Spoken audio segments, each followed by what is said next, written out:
গোসল করতে চলে গেল। তেকে বিরক্ত করতে পেরে বেশ মজাই পেল কোকি। অতঃপর চলে গেল তের জন্য ব্রেকফাস্ট বানানোর জন্য। শালার বউ আমার কই প্রতিদিন সকাল সকাল জানাই লাগে নাস্তা বানাবো না, উল্টা আমার ওর লাগে ব্রেকফাস্ট বানানো লাগে। আমার বাবা ঠিকই কইতো কোনোদিন মাইয়া বেস্ট ফ্রেন্ডে বিয়ে করতে নাই। এই যে বিয়ে করে পস্তাইতেছি। এখন পস্তাইতেছ কেন? বিয়ে করার টাইমে তো আমার পাটা ধরে বসেছিল, এখন পস্তানোর কথা বলো? উফ শালি শোনা নাইসারে ডাইনি। কি হলো এখন বোবার মতো আসিস কেন? মুখ দিয়ে কথা বেরো না। আরে মাফ করে দেন উকিল ম্যাডাম, আমার ভুল হয়ে গেছে। কি করবো বলেন তো? এখন এই নাস্তাটা খান। হ্যাঁ, খুঁটা শোনার পর খাবার খাওয়ার কোনো মনোমানসিকতা নাই আমার কুক। কে বলছে এটা খুঁটা? যে এটার খুঁটা বলে তার পাশে কিরমিরানি বেশি, বুঝছো? এটা খুঁটাটা, এটা আমার যন্ত্রণা ভালোবাসা তোমার প্রতি। এই সাত সকালবেলা ঢং করতেছ আমার সাথে? না রে জান, এরকম ঢং আর রংবাজি আমার মতো পুরুষরা চাইলেও করতে পারে না। এগুলো তোমার মতো শয়তান মেয়েদের কাজ। এখন চুপচাপ খাবারটা খাও। হ্যাঁ, খাবো না আমি তোমার খাবার। তোমার খাবার তুমি খাও। কেন খাবে না? খাবার কি পছন্দ হয় নাই? আচ্ছা মিল্কশেক খাবা? দাঁড়াও প্যান্টের জিপটা খুলি। মিল্কশেক খাও, ভালো হবে তোমার। সরো এখান থেকে ছেঁচা লোক। ছেঁচড়ামি না জান, এটা আমার ভালোবাসা। কবি বলছে বউরে বেশি ভালোবাসা দাও, বিয়ের পর শুধু বাচ্চা দাও। আমিও তো এই প্রসেসেই আছি, বুঝো নাই? অফ কোক, তুমি তোমার এই প্যাক প্যাক প্যাচার বন্ধ করবা? তোমার এত বেশি কথা শোনার পর আমার মাথা হ্যাং হয়ে যায়। পরে কোর্টের মধ্যে ঠিকঠাক লড়াই করতে পারি না। এরপর দেখা যায় আমি কেস হারা যাই। ওরে বাবা, যাক আলহামদুলিল্লাহ। আমি তো সবসময় এই দোয়াই করি জানো, যেন আমার বউটা সব কেস হেরে যায়। এরপর এক সময় হাঁটতে হাঁটতে সংসারে মনোযোগী হয়, বুঝো নাই? রান্না করতে করতে আর ভালো লাগতেছে না। এখন এত বেশি কথা না বলে আমাকে আমার চেম্বারে দিয়ে আসো। দেখি একটা কেস করতে হবে। আমাকে একটু তাড়াতাড়ি দিয়ে আসো কুক। অতঃপর খাওয়া দাওয়া দুজনে শেষ করার পর কুক তেকে নিয়ে গাড়ি চালাতে শুরু করে। কিছুক্ষণ পর তেকে তার চেম্বারের সামনে দিয়ে আসে। জান, তোমার কাজ শেষ হওয়ার পর আমাকে কল দিও, তোমাকে এখান থেকে নিয়ে যাবো, ঠিক আছে? ঠিক আছে কুক, আমার কাজ শেষ হলে আমি তোমাকে কল করবো। ইস, আমাকে বাই বাই কিস না দিয়ে চলে যেতেছো। আমার প্রতি শুধু অন্যায় করো তুমি। অতঃপর তারা দুজন গাড়ির মধ্যে 1 মিনিটের একটা বাই বাই কিস নিল। এরপর তে নিজের গন্তব্যের জন্য বেরিয়ে পড়লো। আসুন আসুন উকিল ম্যাডাম, স্বাগতম আপনাকে। নতুন কেসের জন্য শুভকামনা দিচ্ছি। তোমার এই রং বদলানোর চেহারাতে তোমার কথা বুঝতে কষ্ট হচ্ছে আমার। নতুন কেস মানে কি? আমি তো অলরেডি একটা কেস লড়েই যাচ্ছি। যে কেসটা লড়ছিলে সেটা এখন আমাকে দেওয়া হয়েছে। তোমার কলেজা নাকি অনেক বড়, তাই তোমার তো বড় বড় কেস লড়া উচিত, তাই না? তাই বড়রা তোমাকে বড় কেসে দিয়েছে। অতিরিক্ত নাটক করছো কেন? তোমার এই নাটক দেখতে অসহ্য লাগে আমার। সোজা সাপটা বলো তো কাহিনী কি? সন্ত্রাসী চিকিৎসা তো নাচি না কথা না, জানোই তো বড় বড় সন্ত্রাসী বিরুদ্ধে কেউ কেস লড়তে চায় না। এখানেও সেম অবস্থায়, কেউ কেস লড়তে চাইছিল না। কিন্তু তোমার সাহস নাকি অনেক বড়, তাই আমি তোমার নামটা রেকমেন্ড করি।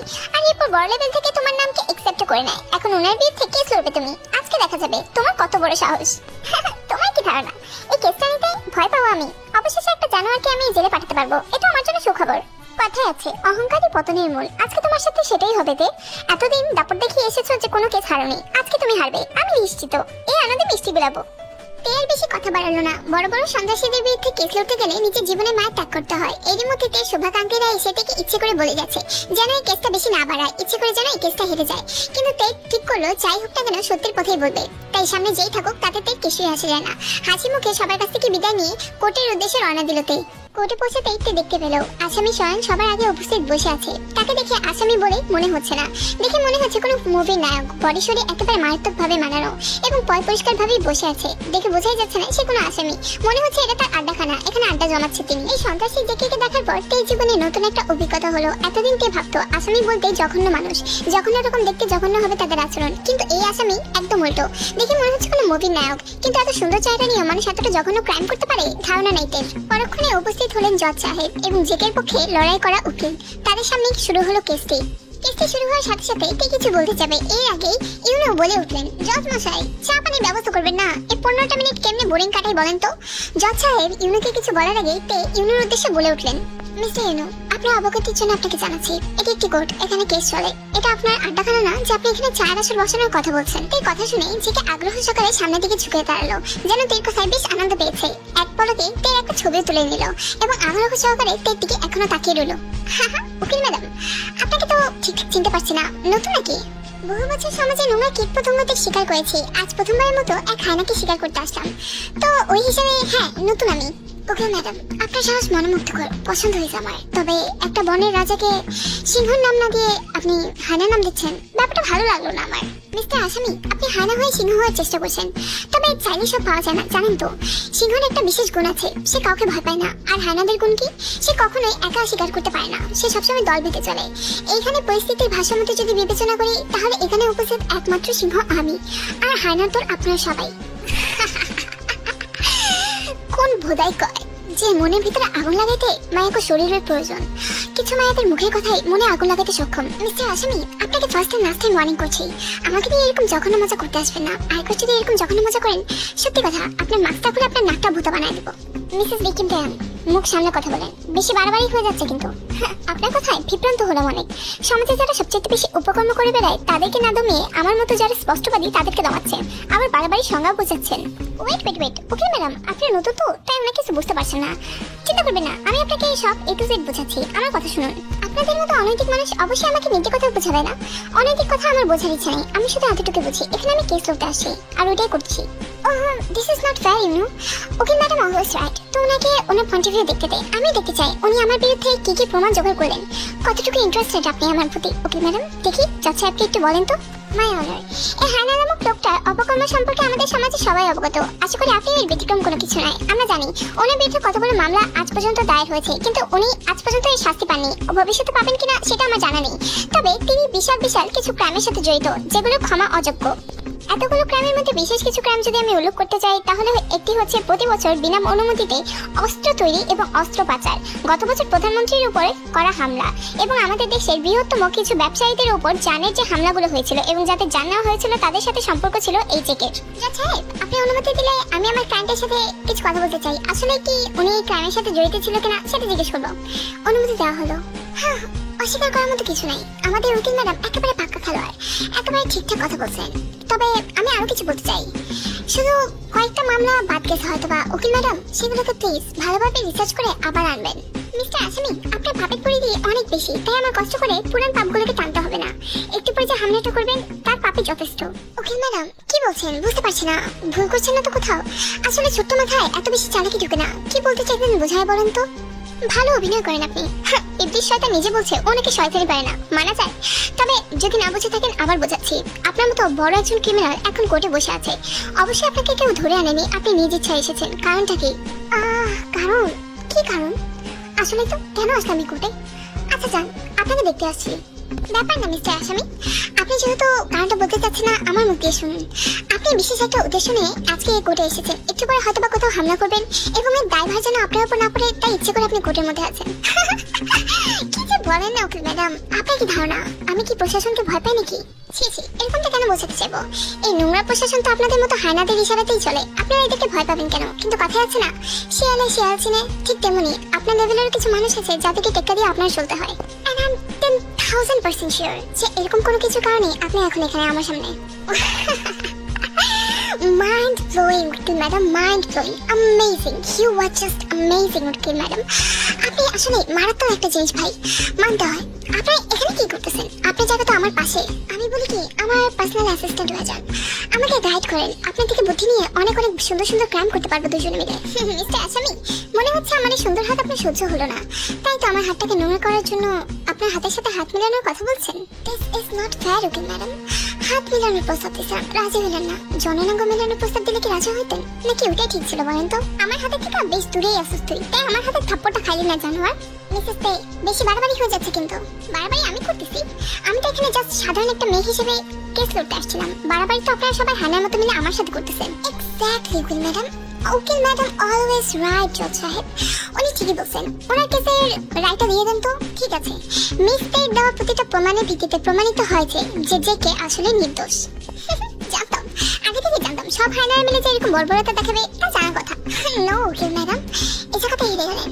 আমি জেকে সবার থেকে আলাদা। আপনাকে এত কিছু করার পরও আপনার প্রশংসার দাবিদার। আপনাকে আপনার সম্মানটুকু দিব। জজ সাহেব আমাকে আসামি হিসেবে ঘোষণা দেন। উকিল ম্যাডামকে জিতায় দেন কেসে। কিন্তু জেগে স্যার, আপনাকে যদি এখন আসামি বানিয়ে দিই তার মানে তো পুলিশরা আপনাকে ধরবে। আরে জজ সাহেব, সব প্রশাসনের লোকরা কি আর উকিল ম্যাডামের মতো যে আমার ভয় করে চলতে হবে তাই না উকিল ম্যাডাম? আমার কোনো ভয় নাই। উকিল ম্যাডাম বলছে না প্রশাসন চলে তো আমার মতো লোকদের কথায়। ঠিক বলছে, তো তাদেরকে ভয় পাবো কেন? ঠিক না উকিল ম্যাডাম? আসলে হাসি মুখে নিজের ভয়ঙ্কর ক্ষমতার দাপট দেখাচ্ছেন।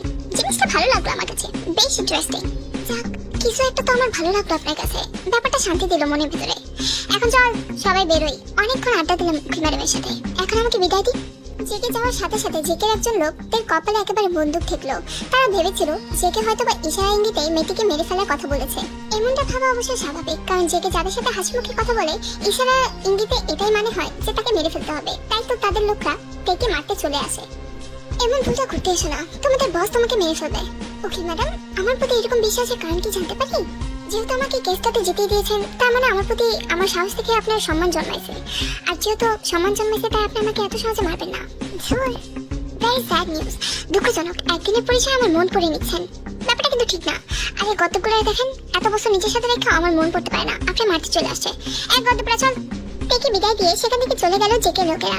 তে সেই দিকে এক নজরে তাকিয়ে রয়েছে, মনে মনে ভাবছে একদিন বিদায় দিব তোদেরকে, কিন্তু কোর্ট থেকে না, পুরো দুনিয়া থেকে। আজকে বাসে গিয়ে পৌঁছাতেই তের মাথাটা বেশ ব্যথা করছিল। বারবার সেই আসামির কথাই মনে পড়ছিল। আসামির বলা প্রত্যেকটা কথাই তের কানে বারবার বাজছিল। তের কেন জানি মনে হচ্ছিল সেই আসামিকে সে খুব ভালোভাবে চেনে। এমন কাজকাম করার পর মাথায় যেহেতু ব্যথা করে, তাহলে বালার কাজ করতে যাও কেন শুনি? কাজ করবো না তো কি করবো আমি? কিছু যে করতেই হবে এমন তো কোনো কথা নেই। খাওয়া পড়া কিসের অভাবে রাখছি আমি তোমায়? তাছাড়া শারীরিক চাহিদা, দেহের চাহিদা, বুকের চাহিদা, ঠোঁটের চাহিদা, রাতের চাহিদা সবই তো মিটাই। তো সমস্যা কই তোমার? ওহ কুকি, জাস্ট শাট আপ। এই বালের উকিলতি করে শিখছো খালি একটা জিনিস, কথায় কথায় খালি শাট আপ মারা আমার লোকে। সবই আমার মন্দ কপাল, বুঝছো? বউ আমার সুন্দরী, সংসারে সে বান্দরী। এসব কথা রাখো। যেটা সন্ত্রাসীকে চিনো তুমি? আজকে ওর কেস আমার হাতে পড়ছিল। না চেনার তো কিছু নাই। শালারে নাম শুনছি অনেকবার, কিন্তু দেখা হয়নি সামনাসামনি একবারও। কেন, কি হয়েছে? আজকে ওর সামনাসামনি হওয়ার পর কেমন জানি লাগতেছে কুক। মানে চেহারা দেখি নাই, কিন্তু তবু মনে হইতেছে ওকে আমি অনেক আগে থেকে চিনি। শালি, তুই না বিয়েটা নিজের জামাইয়ের ধরা অন্য বেটার দিকে তাকাইতে লজ্জা করলো না? আবার জামাইয়ের সামনে কষ্ট ওই বেটাই চিনি মরার ইচ্ছে হয়েছে আমার হাতে। আশ্চর্য তো, তুমি আমার সাথে এরকম ব্যবহার করতেছো কেন? আমি কি অন্য কিছু বুঝাইছি নাকি? আমি তো জাস্ট বলতে চাইছি যে চুপ, একদম চুপ। তোর কোনো এক্সকিউজ শুনতে চাই না আমি। তুই ভালোভাবে জানোস তোর অন্য বেটারা দেখে এটা আমার একদম পছন্দ না। ওই জায়গায় তুই আমার বিরুদ্ধে যায়, আমার মতের বিরুদ্ধে যায় কেস করতেছস, কেস লড়াই করতেছস, তাও আমি তোর স্বাধীনতা দিছি। কিন্তু এখন আমার সামনে অন্য বেটার কাছে চিনিস নি, এসব কিছু আমার একদম সহ্য হয় না। এটা বলে কুকি তখনই সেই রুম থেকে দরজা বাড়ি মেরে চলে গেল। তে এক নজরে তাকিয়ে থাকলো তার স্বামীর যাওয়ার দিকে। ব্যালকনির চেয়ারে বসে বসে একলা একলা স্মোক করছিল কুকি। তখনই তার বউ পেছন থেকে তাকে হাক করলো, কিন্তু তাতে কুকির একদমই অভিমান ভাঙলো না। তে আস্তে আস্তে আর রাউন্ড খেলে সত্যি নাই আমার কাছে কুক। এবার ছাড়ো। নো বেব, আজকের জন্য নো ডিসকাউন্ট, ছাড়তে পারবো না। এটা বলার পর পরপর 3 রাউন্ড খেলো আবারও কুক তের সাথে। তের অবস্থা খারাপ, তবুও তাকে ছাড়লো না। এরকম কন্টিনিউ করার টাইমে কুকের মোবাইলে একটা কল আসলো। ইম্পর্টেন্ট কল আসার কারণে কুক কলটা রিসিভ করলো। বালের চাকরি আমার, আইতাছি আমি। ইম্পর্টেন্ট টাইমে ডিস্টার্ব মারাই আমারই, লাইফে একটু স্যাটিসফ্যাকশনও পাইতে দেবো না। এটা বলে কলটা রেখে দিল কুক। ও বালের কামের ডাক পড়ছে আমার, চাকরি লেখা যেতে হবে। এত রাতের বেলা কোথায় যাবা? এত রাতের মধ্যে আবার কিসের মিশন শুনি? বালের ইন্টেলিজেন্ট এজেন্সিতে কাম করি আমি, যে কোনো টাইমে মিশনে ডাকে। মন তো চায় মাঝে মধ্যে কাজ কাম ছাড়া ঘর জামাই হয়ে যায়, আর তোমার কামায় বসে বসে খাই। অবশ্য যে বউ তুমি, দেখা যাবো বসে খাই না, আমার খুঁটা দিয়ে মারা লেগা। এর চেয়ে ভালো কাজ করে খাই। এখন যা লাগবে বউ, বিদায় দাও, একটা পাপা দিয়ে দাও, চলে যাই তো তোমার পাপ্পা খায়া। এতক্ষণে বহুত কিছু খেয়ে ফেলছো, পাপ্পা না খেলেও চলবে, এখন যাও। কুক চলে যেতেই তে দরজাটা লাগিয়ে ফেললো। এভাবে আরো 2 দিন কেটে গেল। কুকের কোনো খবর নেই, অবশ্য মাঝে মধ্যে কল করে। ইন্টেলিজেন্ট এজেন্সিতে কাজ করে বলে তেও যখন তখন তার স্বামীকে কল দেয় না, বিপদে পড়ার সম্ভাবনা অনেক বেশি থাকে। রাত প্রায় 10টার দিকে তের মাথা ব্যথা শুরু হলো। আজ তো একটা কফি খোর, কফি না খেলে তার মাথা ব্যথা একদম কমবে না। কফি বানাতে গিয়ে দেখতে পেলো কফি পাউডার শেষ, এখনই কফি পাউডারটা লাগবেই। তাই তো তে কোনো কিছু না ভেবেই গাড়ি নিয়ে বেরিয়ে পড়লো। এদের সচ্ছল পরিবার, এই এলাকাতে সব সচ্ছল পরিবাররাই থাকে, তাই তাদের বাড়িও বেশ বড়। এক একটা বাড়ি থেকে অনেক বেশি দূরে দূরে আরেকটা বাড়ি, যেন বাংলা বাড়ি করে রেখেছে তারা সবাই। দূরে দূরে বাড়িঘর হওয়ার কারণে এলাকাটা দিনে রাতে সবসময় নির্জনই থাকে। তে গাড়ি নিয়ে যাচ্ছিল, হুট করে একটা মেয়ে আওয়াজ শুনতে পেল। তে সেই দিকে নজর দিল না, কিন্তু আস্তে আস্তে আওয়াজটা গভীর হতে লাগলো। তে কোনো কিছু না ভেবেই মাঝ রাস্তাতে গাড়ি থেকে নেমে পড়লো। আওয়াজটা তীব্র হচ্ছিল। তে আস্তে আস্তে জঙ্গলের দিকে এগোতে থাকে। জঙ্গল না, আসলে নির্জন রাস্তা। সে রাস্তার দিকে এগোতেই তে দেখতে পায় দূরে কয়েকটা লোক একটা মেয়েকে উঠিয়ে নিয়ে যাচ্ছে। আমাকে ছাড়ো, ছাড়, আনালে কিন্তু তোদের অবস্থা একেবারে খারাপ বানায় দেবো। লোকগুলোকে আড়াল থেকে চিনতে সমস্যা হলো না তের। এই লোকগুলোকে সে আগে দেখেছে, আজকে দেখেছে জেকে লোকেরা। লোকগুলো মেয়েটিকে গাড়িতে বসে গাড়ি চালাতে শুরু করে। তেও তাদেরকে ফলো করতে থাকে। তে মনে করে এখন পুলিশকে জানানো দরকার, কিন্তু সে আজকে ভুলবশত মোবাইলটা আনতে পারেনি, তাই তো লোকগুলোকে ফলো করছিল। লোকগুলোকে ফলো করতে করতে তে যে কোথায় চলে এসেছে এই রাস্তা সে জানে না, তবু ফলো করছে। হুট করেই তে সামনে থাকা গাড়িটি স্টপ করে ফেললো। সাথে সাথে তে পেছনে যেতে নিলে দেখতে পায় তাকে পেছন থেকেও কোনো একটা গাড়ি আটকে রেখেছে। ও শিট, এরকম একটা ভুল কিভাবে করলাম আমি? আরে দেখি তো কোন মহোদয় আমাদেরকে এতক্ষণ ধরে ফলো করতেছিল। আরে উকিল ম্যাডাম নাকি? আজকে না দেখা হয়েছিল আপনার সাথে? এর সাথে সাথে গাড়ি থেকে নেমে পালানোর চেষ্টা করে, কিন্তু সে লোকদের সাথে পেরে ওঠে না। ওই লোকগুলো থেকে জোর করে বেঁধে একেবারে জিমিনের গাড়িতে উঠিয়ে দেয়। জিমিন এবং তে এখন একই সাথে পাশাপাশি বসে আছে। একই, তুমি আমার কে? আপাতত আমি তোমার কারণে বিপদে পড়া একজন মানুষ। জিমিন আরো কিছু বলতে যাবে, এর আগেই তে ইশারাতে জিমিনকে চুপ করতে বললো। আসলে তের আংটিতে একটা ধারালো অস্ত্র আছে, যেটা রশি কাটার কাজ করে। এটা কুকি তাকে গিফট করেছিল, আর সেই অস্ত্রটি কাজে লাগলো। তে আলগাস্তে লুকিয়ে লুকিয়ে নিজের দড়িগুলো কেটে ফেললো, সাথে জিমিনেরও। কিন্তু এরকম ভান করে আছে যে তাদের হাত এখনো বাঁধা। আস্তে আস্তে তাদের গাড়িটি একটা বড় প্যালেসের সামনে এসে থামলো। চেকিং এর জন্য হয়তো 2 মিনিট সময় লাগবে। এই সুযোগেই তে জিমিনের হাতটা চেপে ধরে এবং সাথে সাথে গাড়িটা ওপেন করে দৌড়াতে লাগে। যেখানে চোখ যাচ্ছে সেখানেই দৌড়াচ্ছে, কারণ প্যালেসের ভিতরে চলে গেলে তারা একেবারে আটকে পড়বে। তাই তো জঙ্গলের সাইড দিয়ে পালানোর চেষ্টা করছে। পিছে পিছে তাদের লোকও যাচ্ছিল। হুট করে তে একটা গুহার মতো দেখতে পায়, সেখানে জিমিনকে নিয়ে আশ্রয় নেয়। সাথে সাথে গুহার কোনো একটা প্লেসে জিমিনের হাত পড়তেই তারা একটা সুড়ঙ্গের মতো নিচের জায়গায় পড়ে যায়। সাথে সাথেই তারা দেখে যে তারা একতলা নিচে পড়েছে, সেখানে অনেকগুলো ঘাস। ব্যাপারটা তারা বুঝতে পারে না তারা এখন কোথায় আছে। ভয়াত্মক চোখ নিয়ে জিমিন তাকায় সামনের দিকে। এটা কি? আমরা কোথায় আসছি? সামনে ঘুরে তাকাতেই তে আর জিমিনকে কি বলবে, তার নিজের দিক কথা একেবারে অফ হয়ে যায়। তাদের সামনে ক্ষুধার্ত কয়েকটা নেকড়ে তাদের দিকে এগিয়ে আসছে।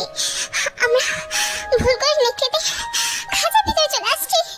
নেকড়েগুলো আস্তে আস্তে তাদের দুজনের দিকে এগিয়ে আসতেই হুট করে একটা গুলির আওয়াজ পড়লো। একটা না, অনেকগুলো গুলির আওয়াজ পড়লো। সাথে সাথে সে নেকড়েগুলো সেখানে অচেতন হয়ে পড়ে গেল। তাদের চোখ পড়লো সে গুলি মারা লোকটির দিকে। এক হাতে রিভলভার, আরেক হাতে একটা সিগারেট জ্বালিয়ে তাকালো একবার জিমিনের দিকে, পরক্ষণে তাকালো তের দিকে। Welcome to my dark side, okay madam. এই তো ঘোর লাগা চোখে এখনো তাকিয়ে আছে লোকটির দিকে। লোকটি দেখতে হুবাহু তার নিষ্পাপ স্বামী কুকের মতো, কিন্তু তার আচরণ একদম আলাদা। একই চেহারার দুজন পার্সোনালিটির ব্যক্তি, জিওন, জাংকুক তার সামনে দাঁড়িয়ে। আপনাকে জোর করে এখানে আনি নাই ওকে ম্যাডাম, ভাগ্যের দোষে আমার ডার্ক সাইডে চলে এসেছেন। এখন এখান থেকে মুক্তি পাবেনও আমার ইচ্ছায়। I hope you will enjoy this journey. Welcome to my dark side.